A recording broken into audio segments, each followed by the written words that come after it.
Ինչ է այստեղ կատարվում քաղաքացիներին ուղղակի եկել են հանգիստ իրենց համար կանգնել են ոստիկանները բերման են ենթարկվում առանց բացատրության։ Այստեղ դասական ապօրինությունն է տեղի ունենում, հենց նոր ականատես ենք լինում, քանի որ սակավաթիվ ենք քաղաքացիներով, ինչպես միշտ երևի թե գերագնահատվել ենք, հա, մեր գործողություններով ու մեծաքանակության թվով, ինչպես տեսնում եք, արդեն երևի թե պատկերը ցույց եք տվել, մոտ 2-3 տասնյակ քաղաքացի ենք այս պահի դրությամբ եւ հարյուրավոր ոստիկանական ուժեր ու ոստիկանները առանց կրկին, հա, ունենք մենք այս երկրում ոստիկանության մասին օրենք, ոստիկանության ուժերից, ոստիկանական ծառայության մասին, զինված ուժերի մասին մի շարք օրենքներ, ու եթե իրավական պետությունում մեզ պատկերացնենք, այս մարդիկ, զինված ծառայողները, ոստիկանական ծառայողները պարտականություններ ունեն։ Պետք է մարդու երբ բերման են ենթարկում, մարդուն ինչ որ օրենք իրավախախտում իրան թույլ տա, մարդուն ժամանակ տրամադրեն, տեղեկացնեն, որ իր գործողությունը իրավախախտում է, ժամանակը իրավախախտումը չդադարեցնելու ենթադրյալ ժամանակը չպահպանելու հետ անցնելու պարագայում նոր բերման ենթարկեն։ Հենց որ մեր աչքի առաջ արդեն երևի 4-5-րդ քաղաքացին, ուղղակի կանգնած քաղաքացին առանց որևէ նախազգուշացման բերման ենթարկեցին ու բիրտ ուժ կիրառելով։ Համարն ասում էր, որ այս շենքում ապրում է այստեղ ինչպես հասկացա, համայնք ավականու անդամի ընդդիմադիր բերման ենթարկեցի։ Նոր իմ աչքի առաջ մայրը խնդրում էր թողնեին մոտենա մերձակայքում մանկապարտեզ կայր անչափահաս երեխաներին տուն տանի, թույլ չտվեցին։ Մարդիկ կային ուղղակի բնակիչներ են անգամ այստեղ որպես աջակցություն զորակցություն չեն եկել։ Մարդկանց ծայրաստիճան ագրեսիվ հրահանգավորված ծառայություն են իրականացնում ու անհասկանալի կերպով երևի թե առաջի ակցիան չէ, հա, որ քննչական կոմիտեի։ Ես ներքևից գալիս եմ վախենում իշխանությունները, ինչու են այսքան կուտակել։ Ուժ են ցույց տալի ակնհայտ կերպով, փորձում են իմ կարծիքով ի սկզբանե ուժի ցուցադրությունը իրենց վախերի եւ թուլության ուղղակի վառ ապացույց է։ Այստեղ կրկին ընդգծում եմ, հա, ինչպես միշտ կարող եմ մի քիչ մեր հանդեպ կամահրանքով է ասենք, մեզ գերագնահատում են, ինչպես տեսնում եք, ցավոք սրտի դժբախտաբար այդքան է շատ չենք, բայց ես լիահույս եմ, որ մեր քաղաքացիները կմիանան կաջակցեն այս պայքարին, որովհետեւ այստեղ ենք այս պահին գտնվում ի զորակցություն հայ առաքելական եկեղեցու եւ ի աջակցություն Միքայել Աջապանյանի, եթե դուք տեսել եք լրահոսից տարածում եմ, որ առավոտյան ազգային անվտանգության ծառայության ուժերը ներխուժելով նրա կեցավայր խայտարակ կերպով, հա, ավիրել են ողջ կեցավայրը, անգամ սուրբ մասոնքները, նղշարները տրորել, հա, գետնին տվել եւ այլն, ինչ եք ուզում ցույց տաք, հա, որ սրբապիղծ եք, հա, ինչ կարմիր նոր կետեր եք տրորում ու հատում, ինչ կարմիր լույսերի ներքո եք անցնում, ընդգծենք, հա, սա մեր Հայաստանի Հանրապետության պատմության առաջի դրվագն է, որ իրավապահ մարմինները խուժում են եկեղեցու տարածք եւ նաեւ ընդգծենք, որ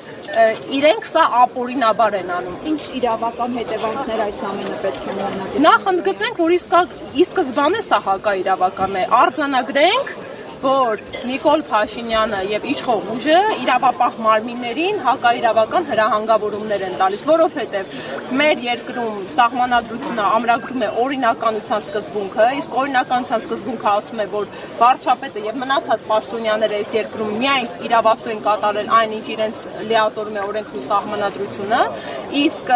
համանուն եկեղեցուն նվիրված դրույթ ունենք մեր սահմանադրությամբ, որը տալիս է մեր հայ առաքելյաց եկեղեցուն բացառիկ կարգավիճակ ու ունենք նույնանուն օրենք եկեղեցու պետության հարաբերությունները կարգավորող, այդ օրենքում սահմանված է, որ պետությունը իրավունք չունի միջամտելու ներ եկեղեցական հարաբերություններին։ Այնինչ Նիկոլ Փաշինյանը մեկնարկել է Facebook-յան տիրույթում, արդեն 10 օրից ավել է, դա եկեղեցու ներքին գործերին միջամտել է, դա եկեղեցական պետք է յուրաքանչյուր քաղաքացի ու հայ գիտակցի, որ սա վեհափառի թիրախավորում չի, սա սրբազանի թիրախավորում չի, սա ինստիտուտի հայ առաքելյաց եկեղեցու հետապնդում ու թիրախավորում է, ինչի իրավունքը Նիկոլ Փաշինյանը որպես վարչապետ չունի։ Տիկին Մելոյան, դուք կարդում եք Նիկոլ Փաշինյանի օրինակ 1 ժամ 30 րոպե առաջ այդ գրառումների շարքը Facebook-յան իր էջում։ Ես անկեղծ ասած չեմ հետևել, որովհետև էջմիածնում էի եւ էջմիածնից դեպի այստեղ ճանապարհին եմ եղել։ Նկատի ունեմ այդ գրառումների Իսկ ինչ բովանդակությամբ են։ Օրինակ, չպետք է գնան, ես հիմա կարող եմ ուղիղ մեջ վերել Նիկոլ Փաշինյանի վերջին գրառումը։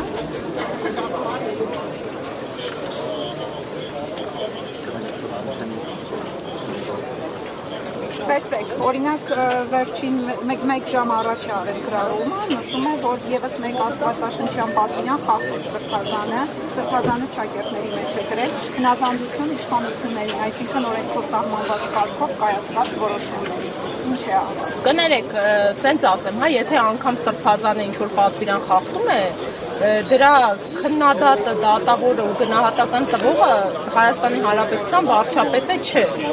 Այս ամբողջ մեր ուղերձը պետք է այստեղ լինի։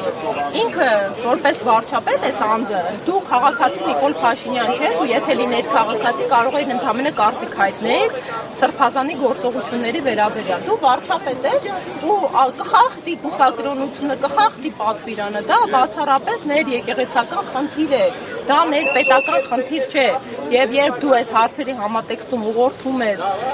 իրավապահ մարմիններին, դու իրավապահ մարմիններին դրդում ես ապօրինի գործողությունների։ Իսկ իրավապահ մարմինները ըստ իմ կողմից կոչած մի շարք օրենքների եւ մեր օրենսդրության իրավունք չունեն հակաիրավական հրահանգ կատարելու։ Այսինքն, եթե վերադասը տալիս է հակաիրավական հրահանգ, իրենք պարտավոր են իրենց նրա վերադասին զեկուցելու դրա մասին եւ ձեռնպահ մնալու այդ հրահանգը կարգադրությունը կատարելու։ Այս մարդիկ եւս ստիպում են այս ոստիկաններին ծառայության աշխատակիցներին ապօրինի գործողություններ կատարել, որոնց համար հետագայում երբ մեր երկրում վերականգնվի ժողովրդավար կարգավիճակը մեր պետության եւ մեր երկրում վերականգնվեն իրավական պետության հենասյուները, բնականաբար այս մարդիկ իրենց ապօրինի գործողությունների համար պատասխանատվության են ենթարկվելու։ Դուք նշեցիք քանի հոգու եք տեսել։ Ես ինքս ֆիքսեցի այստեղ երկու քաղաքացու եւ մինչ այդ էլ եթերով եւս երկուսի ու ոնց հասկացած մեկն էլ ավականու անդամ էր, ստեյցում ուղղակի որ առաջ որբեներ առաջ տղամարդու որ ձեռքով ոտ գարած տարան, ասեցին ավականու ընդդիմադիր անդամ է, ես չհասցրեցի ֆիքսել դեմքը։ Իսկ մյուսը կապումներ օրինակ աջակից էր թե անցով։ Մյուս քաղաքացին իմ աչքի առաջ էր, մարդը ընդհանրապես շիշը ձեռքը ոչ անգամ չհասցրեցին հաղորդակցել, հա, ասում եմ, ոստիկանությունը ունի պարտավորությունների շրջանակ, ոստիկանությունը պարտավոր է մարդուն ասել իրավախախտումը ժամանակ տրամադրել եւ այլն, առանց որևէ պրոցեդուրալ ընդհանրակարգային կանոնակարգի պահպանման մարդուն անմիջապես ագրեսիվ կերպով վերման ենթարկեցին։